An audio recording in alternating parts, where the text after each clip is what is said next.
Hey everybody, welcome back. We're diving deep into something that I think affects every single one of us. Oh, yeah, for sure. It's the power of small habits for big changes. It's huge. Yeah, we've got a whole bunch of research, real-life stories. Yeah. Really pumped to see what we can kind of pull out of this and how we can apply it to our own lives. Yeah, absolutely. It's going to be good. This is all about, understanding those small things, the things that we do every single day, how they lead to these crazy results over time. It's wild. And we're talking transformations, real transformations. Yeah, absolutely. So, I think what's so fascinating to me is that we always think about these like huge monumental shifts that we want to make. right. But it's often the small, consistent actions that we just completely overlook. Totally. Like, think about it. It's so much easier to add like one push-up to your workout every day Right. than to suddenly decide, I'm going to go from couch potato to running a marathon. Yeah, no, that makes sense. Like Yep. overnight. Totally. Yep. Totally. And it's kind of like that idea that we hear about all the time, right? Like that 1% better every single day. The 1%. It seems so small. It's so tiny. But over a year, Yeah. you're 37 times better. And now imagine applying that to like learning a new language, writing, or even just being more mindful. Yeah. And It's crazy, yeah. that compounding effect over time. Totally. The thing is, this applies to negative habits too. Oh, yeah. So, if you're 1% worse each day, Yeah. No, that's scary. you get the picture. Yeah. That's not a good place to be. So we really got to be mindful of those small actions that we're taking, good or bad. So it's not just about adding the good stuff. It's also about like chipping away at the bad stuff Exactly. bit by bit. Okay, I like that. It's kind of like decluttering your house, You don't do it all at once. Right. You start with a drawer, maybe a cupboard, and eventually you've got like a cleaner, more organized space. That's a great analogy. Same with habits. Okay. Small, consistent changes. So do you have any real-world examples of this? Like where this tiny change approach really led to big success? Oh, yeah, absolutely. Tons. Okay. Think about the British cycling team. Yeah. Back in the day, they weren't exactly known for winning, you Right. know? Right. But their coach, Dave Brailsford, he had this like radical idea Okay. of looking for these marginal gains. Marginal gain. Tiny improvements in every area, Okay. from the type of pillows they were sleeping on to like the way they washed their hands. Wait, hand washing? Yeah. Seriously? Yeah. How does that even make a difference? Well, it was all about preventing illness Oh, and well, keeping those athletes in top shape. makes sense. And you want to know what? We did. It totally transformed the team. Really? They started dominating the cycling world for years. Wow. Olympic gold medals, world championships, all because they focused on the tiny details. Wow. That's crazy. They really went all in on that, huh? Oh, yeah, they committed. So how does that, like, marginal gains concept apply to, like us regular folks? We're not Olympic athletes. Well, it's about realizing that big changes often come from a series of small, consistent actions. Okay. It's not about finding this, like, magical solution or, Yeah. like, a quick fix. Got it. It's about building a system for continuous improvement. Okay. So you're talking about building systems, not just setting these, like, big, hairy goals. Yes, exactly. Chop-tough. System versus goals. Yeah, I think I'm starting to get this, but, like, why are systems so important when it comes to making those changes that actually last, Yeah, well, think about, like, New Year's resolutions, right? Yeah. People set these huge goals, Huge. like losing 50 pounds or writing the novel. Right. It's got to be big and scary, right? Yeah, but then they often go back to their old ways after, like, a couple weeks. Yep. Why? Yeah, why? Because they're focused on the outcome, not the process. Oh. The destination, not the journey. Okay. So you're saying we should, like, forget about goals altogether. No, not exactly. Uh-huh. Goals give us a direction, Okay. but systems are what get us there. Okay. A system is about designing your environment and your habits in a way that basically makes success inevitable. Okay. Like setting up dominoes. Okay. You tip that first one, Yeah. and the rest just fall into place naturally. Okay. I'm starting to see the difference. Yeah. Yeah. So can you give me an example of what a system for, like, say, eating healthier would actually look like? Sure, yeah. So instead of just saying, I'm going to eat salad every day, which is a goal, Yeah. you focus on making healthy choices, the easy choice. Okay. So maybe you meal prep on Sundays, so you have healthy lunches ready for the week. Oh, I see. Or you make sure your fridge is stocked with fresh fruits and veggies, so you're more likely to grab those when you're hungry. Yeah. It's about setting yourself up for success, Right. not just relying on willpower in the moment. Gotcha, yeah. So it's not like a spur of the moment, oh, I should grab this salad. It's more like, planning ahead. yeah, it's all set up and ready for me. Yeah, exactly. It's kind of like prepping for a big event, Yeah. Making sure everything's organized and in place so that when the day comes, you're ready to go. Exactly. I like that. I like that. But even with the best system, we need to understand how habits actually work. Yeah, that's true. Because once you understand the mechanics, you can start to reprogram your brain to make those positive changes really stick. Okay, now this is where it gets really interesting. It is. All right, I'm ready. I'm ready. Gotta dive in. Fill me in. All right, so Tell me about the anatomy of a habit. let's do it. Every habit, whether it's biting your nails or hitting the gym, follows this like 4-step pattern. Okay. First, there's the cue. The cue. Okay, so what exactly is that? It's basically a trigger, you know? Like it tells your brain, hey, it's time to do this thing. It could be anything, like seeing a notification on your phone, feeling stressed, Right. or even just walking into the kitchen after work. Okay, got it. So the cue kind of sets the whole habit cycle in motion, right? Exactly. So what's next? Next comes the craving. The craving. And this is where it gets interesting because it's not just about the thing itself, but more about the feeling that you associate with it. Oh, okay. So it's more like the motivation behind the habit. Yeah. Like it's not just wanting a cookie, it's wanting that like sweet, comforting feeling it gives you, right? Exactly. Yeah. Okay. That leads to the third step, the response.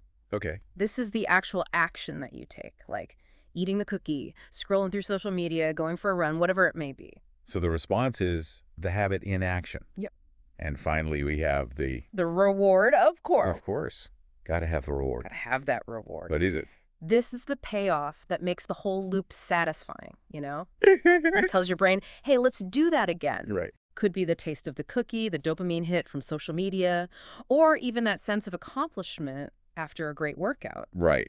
All those feel-good chemicals our brains just absolutely love. Oh, yeah, they're hooked. Yeah, exactly. But you mentioned earlier that we're not always aware of all of our habits. Mm-hmm. How is that possible?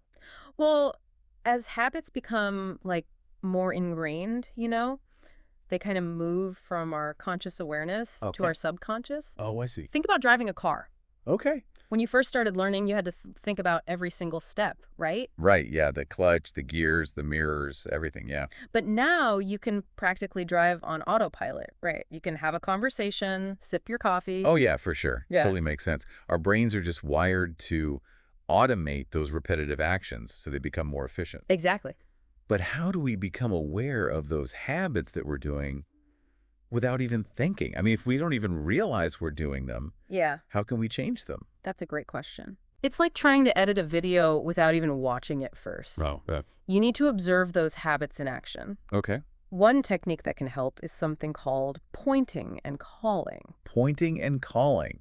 What's that? Sounds like some kind of kid's game. Yeah, it kind of does. Yeah. But it's actually a safety technique that's used by Japanese railway workers. Really? Oh, yeah. They literally point and call out every single signal and switch, you know, to prevent errors. Wow. So you can apply that same principle to your habits. Okay. Like say out loud what you're doing as you're doing it. Okay, so if I catch myself like reaching for my phone for the 100th time today, I should say out loud, I'm checking my phone now. Exactly. Okay, that sounds a little strange. It might feel weird at first, but Nice. trust me, it works. All right, I'll give it a shot.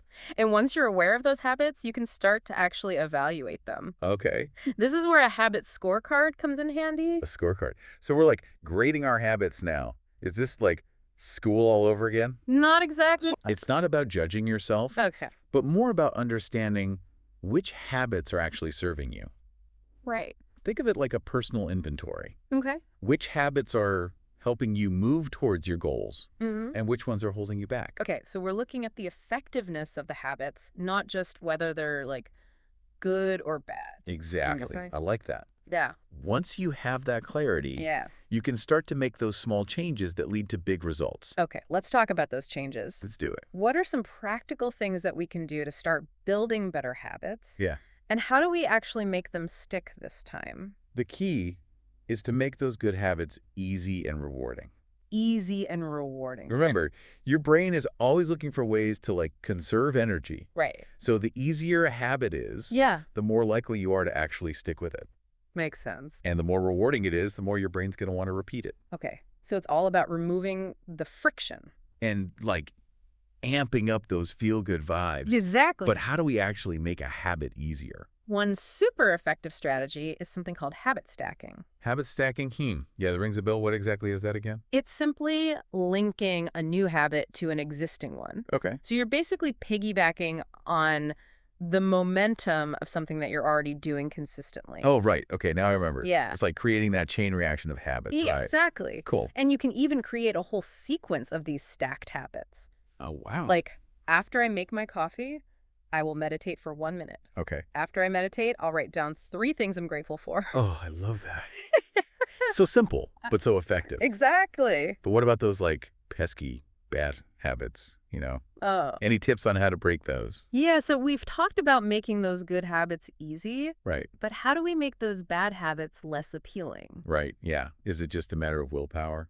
Willpower definitely plays a role, but it's not the whole story. Right. I mean, remember, we're creatures of comfort and convenience. Oh, yeah, that's true. So one way to make bad habits harder is to kind of increase the friction. Okay. Make them a little inconvenient or even like slightly unpleasant. So it's kind of like reverse psychology for your habits. Yeah, kind of. Make the bad stuff less appealing and the good stuff more enticing. Exactly. Okay. I like it. I like it. So got any examples of how this works, you know, in the real world? Oh, yeah. Tons. Okay. Let's say you're trying to like cut back on mindless snacking. Oh, yeah. Instead of keeping a bowl of chips on the counter. Mm-hmm. Put them in a hard-to-reach cupboard. Oh, okay. Or better yet, don't even buy them in the first place. Oh, out of sight, out of mind, right. Exactly. Out of sight, out of mind. Yeah, I know if I have a bag of cookies in the house, it's game over. It's over.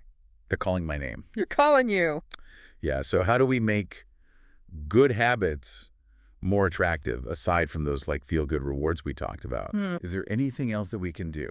This is where temptation bundling comes in. Temptation bundling. Yeah, it's a fancy way of saying pair something you need to do with something you want to do. Okay, this sounds interesting. Remember that guy who, like, hacked his stationary bike Okay. to only work if he was watching Netflix? Yeah. At a certain speed. Well, yes, Yeah. exactly. Well, that's brilliant. So he's getting his workout in while enjoying his favorite show. Yeah, win-win. Total I win-win. love that. So you Yeah. can apply that to other areas of your life, too. Okay. Maybe you only listen to your favorite podcast while you're, like, doing chores or walking the dog, Yeah. or you reward yourself with a relaxing bath after a productive work session. I love that idea. It's all about finding those creative ways to make those positive habits more enjoyable, right? Exactly. But let's face it, even with all these strategies, we're not perfect. Oh, no. We flip up.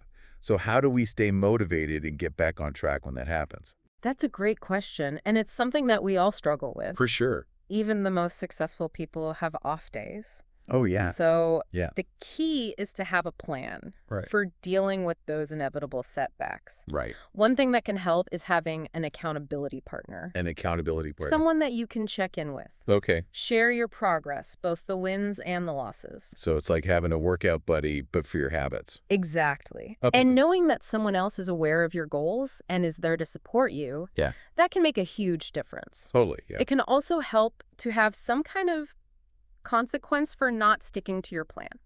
Okay. Like what?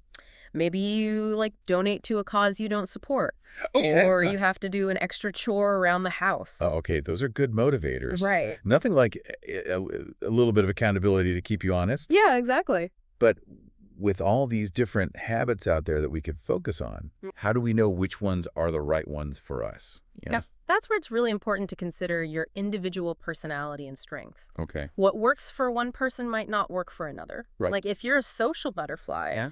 maybe you thrive on habits that involve like connecting with others, like volunteering or joining a book club. Okay. Yeah. If you're more introverted, maybe you prefer those solo habits like writing or meditation. So it's about finding those habits that really align with like who you are, Yes, not just like what everyone else is doing. exactly. Okay. I like that. It's also important to start small Okay. and focus on building one habit at a time. Right. Trying to overhaul your entire life at once is a recipe for like overwhelm and burnout. That's a good reminder. Yeah. It's easy to get caught up in the excitement of, like, making these huge changes, Yeah. but those small, consistent actions are what really matter. They are. So it's about finding those small wins, building momentum, and celebrating those victories along the way. Absolutely. Remember, it's a marathon, not a sprint. So true. And even the smallest changes repeated over time can lead to some pretty remarkable results. That's awesome. Well, thanks for this deep dive into the power of small habits. It's been really eye-opening. My pleasure. Always fun to explore these topics with you. And to all our listeners out there, if you enjoyed this episode, be sure to subscribe, like, and share with someone who might benefit from the power of small habits. We'll catch you next time.